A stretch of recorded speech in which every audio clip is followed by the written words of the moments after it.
राधे राधे जी सभी को। तो आज है द्वादशी तिथि और सुबह एकादशी के बाद जब द्वादशी तिथि आती है तो सुबह मैंने पारण वगैरह कर लिया था और उसके बाद आज ना हमें जाना था वृंदावन। तो ठाकुर जी ने हम पे कृपा की है और हमें बुला लिया है अपने धाम दर्शन के लिए।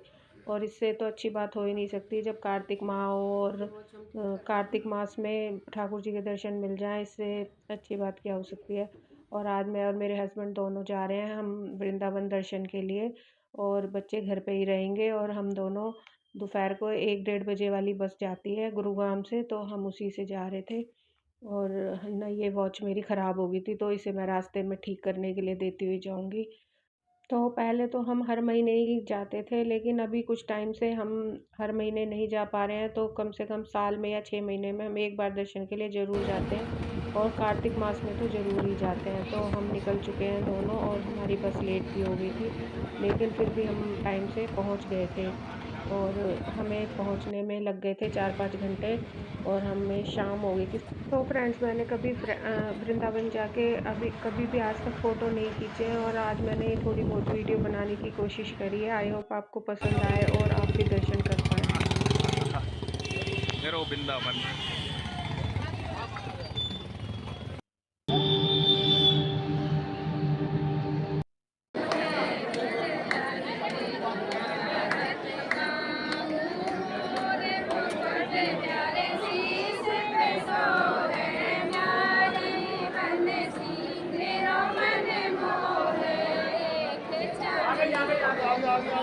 तो बिहारी जी के यहाँ हमें बहुत ही अच्छे दर्शन हुए और दर्शन करने के बाद हम यहाँ आए थे बाहर दीपदान करने। तो फ्रेंड्स, यहाँ वीडियो बनाना बिल्कुल भी अलाउड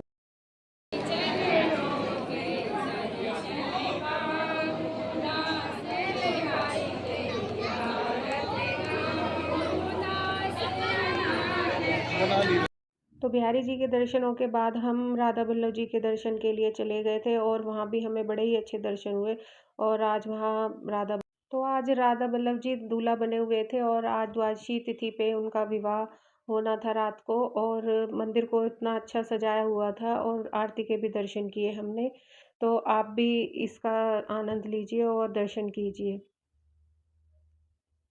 ले जाएंगे रूम में से ले जाएंगे यार।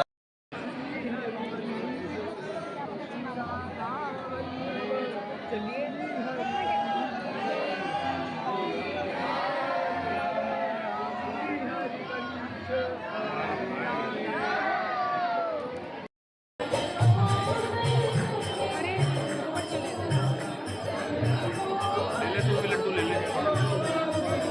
प्रसाद का लड्डू लिया। अरे रील तो बाद में बना दी। लड्डू ले ले।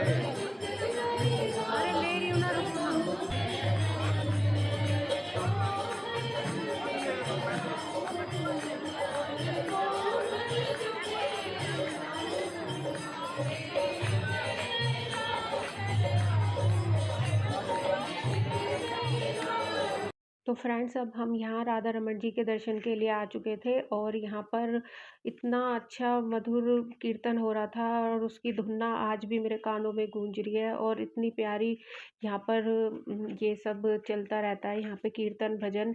और ना यहाँ आप राधा रमन जी के दर्शन करने के बाद आपको इतना अच्छा लगेगा कि राधा रमन जी ना बिल जैसे दिखते हैं ना, इसमें वीडियो मैं ठीक से बना नहीं पाई हूँ। यहाँ पे आपको इनकी छवि क्लियर दिख नहीं रही होगी क्योंकि मैंने तो पहले कभी ना इनकी फ़ोटो मतलब मैं यहाँ आके कभी फ़ोटो वगैरह बनाती नहीं हूँ किसी भी मंदिर में, लेकिन मैंने ये वीडियो बनाने की वजह से इस पर्पज़ से ना यहाँ वीडियो बनाई है। और यहाँ हम काफ़ी देर तक रुके थे और हमने एक बहुत अच्छे दर्शन करे। और राधा रमन जी के बारे में कहा जाता है कि ना ये आपकी हाथ की हथेली के बराबर है और इनके ना 2 दांत चमकते रहते हैं। तो ये ना जब प्रसन्न होते हैं ना, उन्हीं को इनके 2 दांत दिखते हैं। और मतलब सुबह शाम इनकी छवि बदलती रहती है, ऐसा इनके बारे में कहा जाता है। तो आप भी अपनी लाइफ में ना एक बार ज़रूर यहाँ राधा रमन जी के दर्शन करना। और इसके बाद ना फिर हम यहाँ आ गए थे, ये है निजी वन। और निजी वन में यहाँ यमुना जी पे हमने दीपदान किए थे और यहाँ भी बहुत सुकून, बहुत शांति और बहुत ही अच्छा यहाँ का वातावरण था। और रात में जब हमने यहाँ दीपदान किए ना, तो यहाँ से जाने का बिल्कुल भी मन नहीं था मेरा तो। और लेकिन हमें आगे फिर गोवर्धन के लिए जाना था और यहाँ मैंने और मेरे हस्बैंड दोनों ने दीपदान किया और यहाँ 365 बत्ती का भी हमने दीपदान किया और अपने पितरों के लिए। तो ये सौभाग्य हमें ठाकुर जी ने इस बार हमें मिला है कार्तिक में, और मैं बहुत बहुत धन्यवाद करती हूँ। ठाकुर जी ने मुझ पे बहुत ही ज़्यादा कृपा करी है इस बार। मुझे तो उम्मीद भी नहीं थी कि मैं जा पाऊँगी, और ना मुझे दर्शन के लिए भी बुलाया और इतने अच्छे अच्छे दर्शन हुए हैं मुझे। और ये 365 बत्ती का दीपदान मैंने किया, तो ये मैं घर से ही बना के ले आई थी, ऐसे दीप कोने में रख बत्तियाँ दे, काट डोरा ले के ले खाली। इसमें नारियल में रख के, और यहाँ आके फिर मैंने ऐसे दीपदान कर दिया। तो दूसरा दिया लगाऊं उधर। तो यहाँ दर्शनों के बाद और दीपदान वगैरह आदि करने के बाद फिर हम आगे गोवर्धन के लिए चले गए थे। तो हमें जाना था गोवर्धन परिक्रमा करने के लिए। वैसे तो अब हम परिक्रमा नहीं लगा पाते हैं, रिक्शे वगैरह से ही देते हैं, और क्योंकि हमें फिर आगे हमारी बस का टाइम होता है, तो हमें फिर टाइम से निकलना होता है, तो हमारे पास थोड़ा लिमिटेड सा ही टाइम होता है।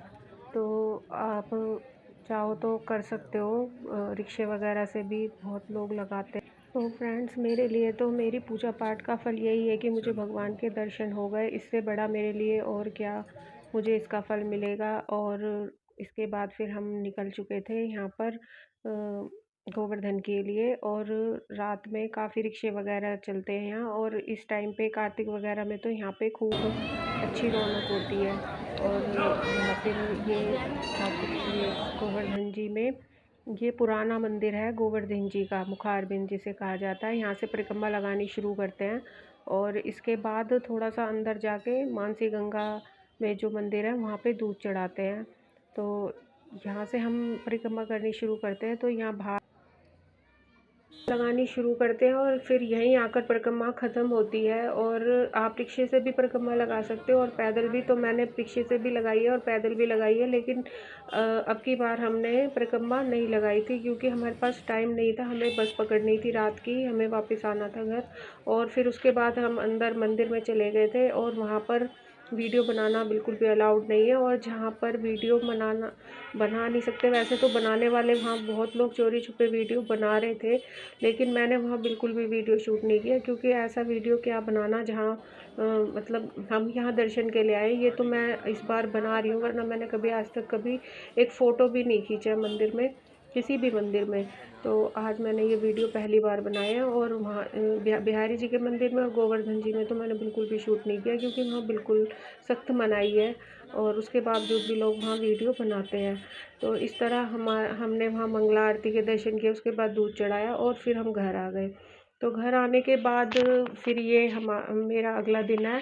अगले दिन तो मैंने काफ़ी रेस्ट किया, मतलब हम बहुत थक गए थे। थकावट तो हो ही जाती है जब हम किसी तीर्थ यात्रा पे जाते हैं, और बहुत ही अच्छे दर्शन हुए थे। वो चीज़ मतलब मुझे बहुत ही वहाँ से आने के बाद भी ना पल पल याद आती रहती है। और जो इस बार ठाकुर जी ने इतनी कृपा करी, इतने अच्छे अच्छे हमें दर्शन दिए। और इसके बाद फिर मैंने ठाकुर जी के लिए भोग बनाया था। अगले दिन ये बैकुंठ चतुर्दशी का दिन है, और इस दिन ना फिर मैंने अन्नकूट बनाया था, क्योंकि ना इस बार मैंने गोवर्धन पे अन्नकूट का भोग नहीं लगा पाई थी मैं ठाकुर जी को।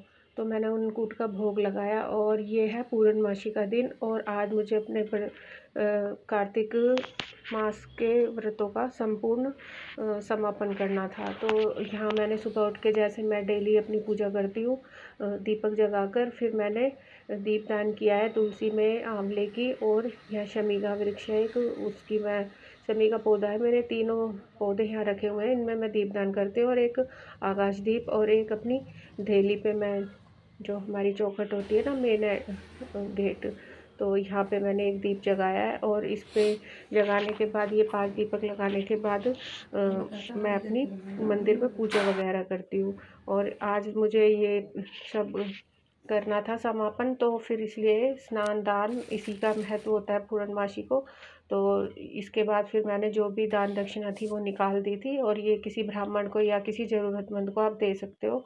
तो इस तरह करने के बाद फिर मैंने भोग तैयार किया। भोग में मैंने खीर बनाई थी। तो पूर्णमासी पे खीर का बहुत महत्व होता है, और मैंने ठाकुर जी को फिर खीर का ही भोग लगाया। तो अपने मंदिर में और अपने ठाकुर जी को खीर का भोग लगाने के बाद यहाँ मैंने अपना एक छोटा सा हवन किया, और उस हवन को संपूर्ण करने के बाद तो इस तरह से ये कार्तिक मास संपूर्ण हुआ मेरा, और ये 1 महीना कैसे बीत गया इसका मुझे पता भी नहीं चला, और पूजा पाठ में और मतलब पूरा दिन इसी तरह से जल्दी-जल्दी समय बीत गया, और ये पूरा 1 वर्ष हम इंतज़ार करते रहते हैं। मैं तो बहुत इंतज़ार करती हूँ, क्योंकि इस महीने में मुझे बड़ा ही सुकून मिलता है और बहुत ही मतलब खुशी होती है। मतलब मैं क्या बताऊँ अब आपको, पूजा पाठ करके पिछले 10-12 सालों से मैं इसी तरह से कार्तिक मास में पूजा कर रही हूँ, और पहले तो मैं मंदिर भी जाती थी डेली, लेकिन अब मैंने मंदिर जाना छोड़ दिया है, और घर पे ही मैं इसी तरह से सिंपल तरीके से अपनी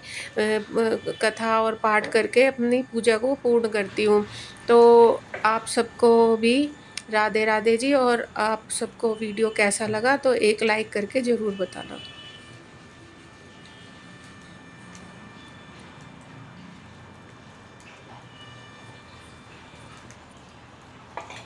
बस।